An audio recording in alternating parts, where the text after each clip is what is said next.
नैमिषारण्य की पवित्र भूमि,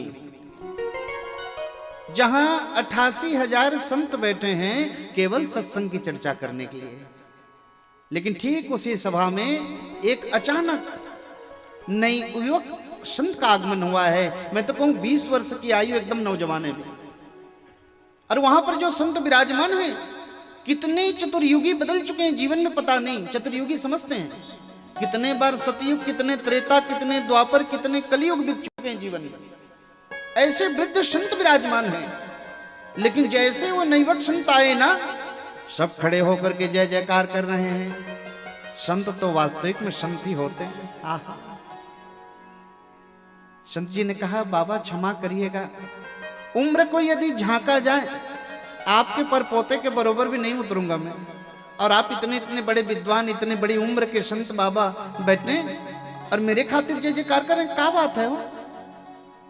संतों ने कहा, हमने पढ़ा है बेटा, धन वृद्धा बल वृद्धा आयु वृद्धा स्ततैव च ते सर्वेपि ज्ञान वृद्धा किंकरा शिष्य किंकरा।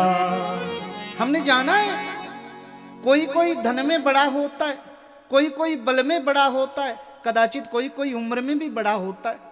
लेकिन जो ज्ञान में बड़े होते हैं ना, वो सम्मान के पात्र हैं बाबा। आज आपके वही ज्ञान का जय जयकार हो रहा है। हाँ, विराजिए न बाबा। और उस नवयुवक संत का नाम है सूत जी महाराज। बड़ी सुंदर आसन पर बैठा है। संतों ने कहा, आप आए, बहुत अच्छा लगा, मन को कुछ पूछने का मन कर रहा है। एक चीज कहूं मां, जीवन में कभी कोई संत दिख जाए ना, बिना मतलब कि उनके समय को बर्बाद मत करिएगा।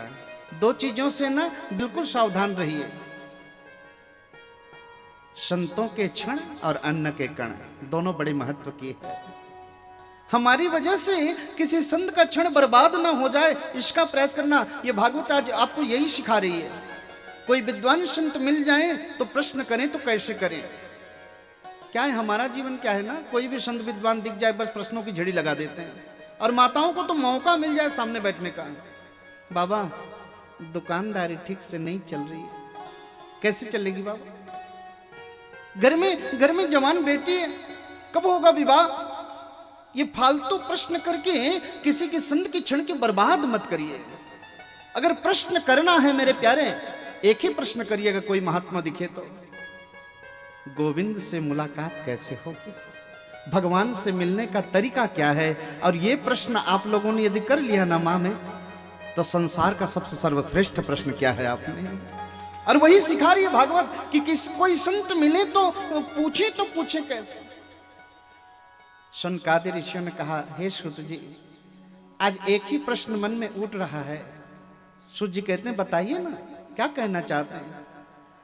आज कोई ऐसी कथा की चर्चा कर देते आप, जिस कथा को सुन करके भगवान का दीदार हो जाए और सुनने वालों का कल्याण हो जाए। बस ऐसी कथा सुनने की मन है। सूत जी सुने तो गदगद हो गए।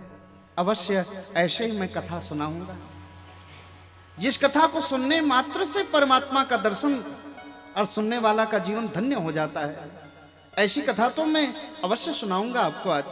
बहुत सुंदर लगा आपके प्रश्न को सुनकर।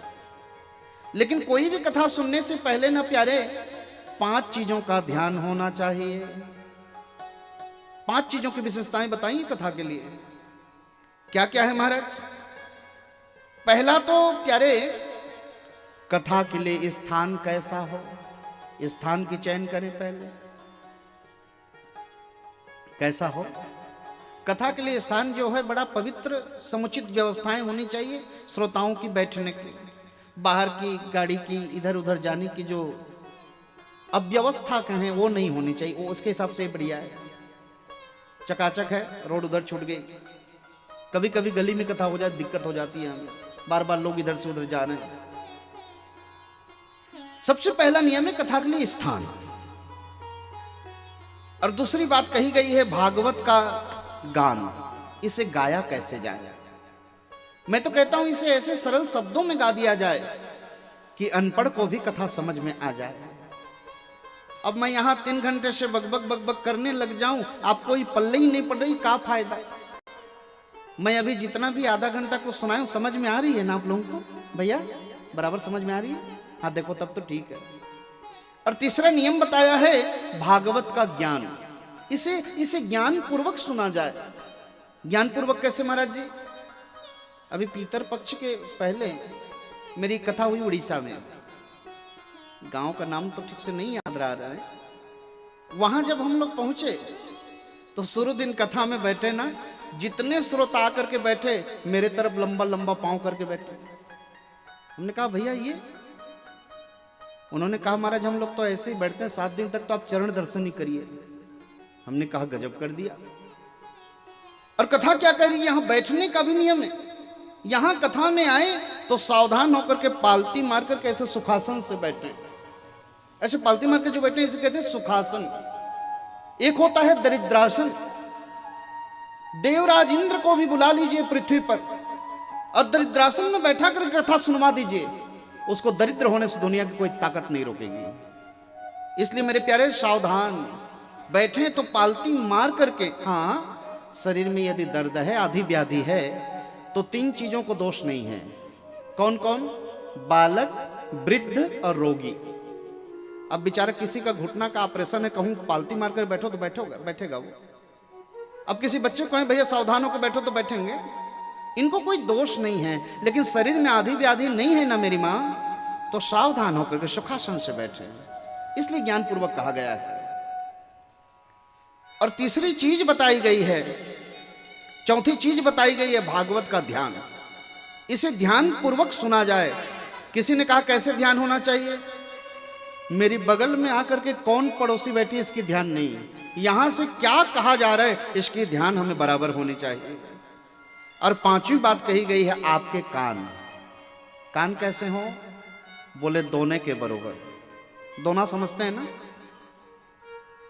दोना यदि अच्छी क्वालिटी की है, रस युक्त कोई भी सब्जी डाल दीजिए उस पर, एक रस बाहर नहीं जाएगा। लेकिन दोना यदि हल्की क्वालिटी की हुई, जैसे ही सब्जी डालेंगे ना फट से बिखरेगा। अच्छी क्वालिटी की दोना बना लीजिए कान को। 7 दिन तक जो आवाज यहां से आपके कान में जा रही है वो बाहर नहीं, भीतर जानी चाहिए। भीतर जाएगी तब तो असर करेगी। ये 5 चीजों का बिल्कुल ध्यान होना चाहिए। आहा, सूर्य जी कहते देखिए ये 5 चीजों का नियम अवश्य होना चाहिए, तब कथा होगी। 7 दिनों में ही कथा क्यों सुनी जाती? 7 दिनों में ही कथा सुनने का नियम क्यों बना? ये तो नारद जी ने भी सनत कुमारों से प्राप्त किया है।